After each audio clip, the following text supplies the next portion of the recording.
Votre page de connexion WordPress est sans doute régulièrement la cible d'attaques par force brute.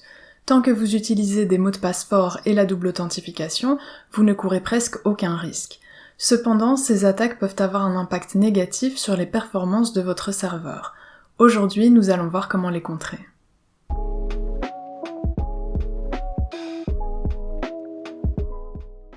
Bonjour, c'est Nora et sur cette chaîne, je vous aide à optimiser votre site WordPress. Dans cette vidéo, je vais protéger par mot de passe le fichier wplogin.php, autrement dit la page de connexion à WordPress. Je ne vais pas protéger l'ensemble du dossier d'administration wp-admin parce que certaines extensions ont besoin d'y accéder pour fonctionner correctement.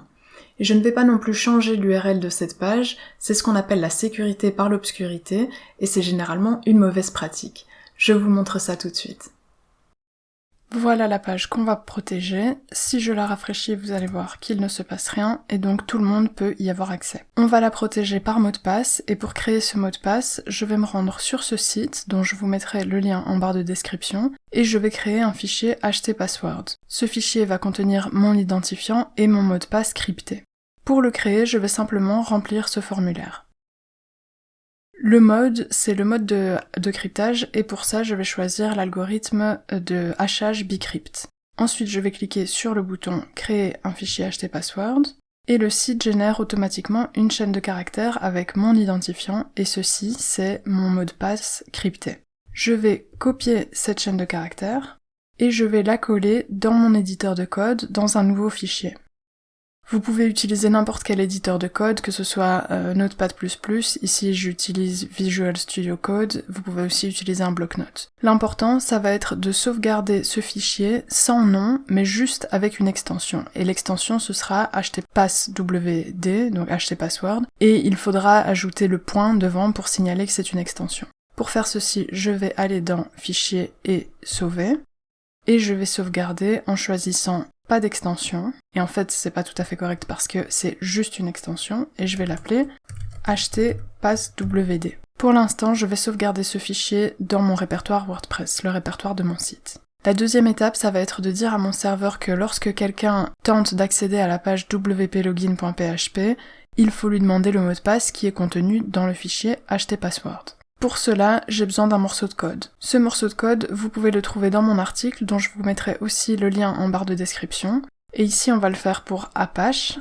Donc si je clique sur le chapitre Modifier htaccess, je vous ai mis le code pour Apache, vous avez également le code pour Nginx si vous êtes sur ce type de serveur.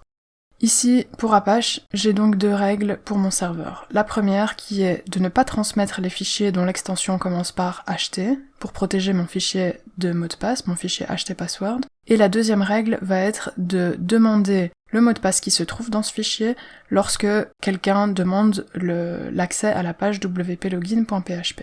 Ici, dans ce morceau de code, je vais devoir modifier ce chemin, qui est le chemin d'accès à mon fichier htpassword, il faut que ce soit le chemin absolu, et ceci va être différent en fonction de la structure de vos fichiers, de vos dossiers sur votre serveur.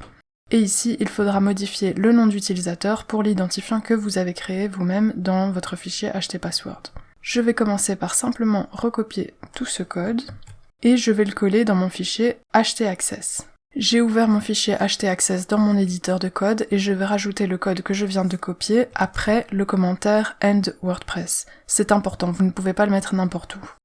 Ici, je vais donc modifier mon nom d'utilisateur, moi j'avais choisi Nora, et ici, je vais modifier le chemin d'accès à mon fichier htpassword. Avant de faire ça, je vais changer l'emplacement de mon fichier htpassword. Le répertoire de votre site WordPress se trouve dans un dossier sur votre serveur qui est accessible au public. C'est le principe, si un visiteur demande un fichier, donc votre page d'accueil par exemple, à votre serveur, il faut qu'il puisse y avoir accès. Ce fichier htpassword, il contient un mot de passe. C'est donc un fichier sensible et il ne devrait pas être dans un dossier qui est accessible depuis Internet par n'importe qui. Je vais donc aller modifier ça dans le répertoire de mon site WordPress. Ici, je suis dans le répertoire de mon site, j'ai bien mon fichier htaccess et j'ai ici mon fichier htpassword que j'ai sauvegardé tout à l'heure. Ce fichier, je vais le changer de place et je vais le mettre dans un répertoire qui n'est pas accessible au public, donc qui n'est pas accessible à Internet.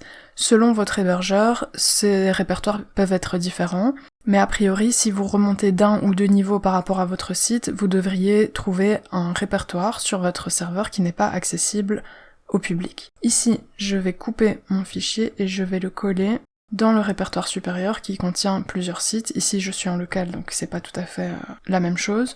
Je vais quand même créer un nouveau dossier que je vais appeler private HTML, à l'inverse de public, et je vais copier mon fichier htpassword ici. Ensuite, je vais copier le chemin d'accès à ce fichier et je vais le coller dans mon fichier htaccess. Alors ici, je colle ce chemin d'accès pour exemple, mais pour vous, ce sera évidemment différent de ce chemin-ci. Ce qui est important, c'est que ce chemin doit être absolu, et donc tous les dossiers doivent être explicitement écrits. J'ai sauvegardé mon fichier, et si je reviens à ma page de connexion et que je la rafraîchis, on me demande maintenant un mot de passe.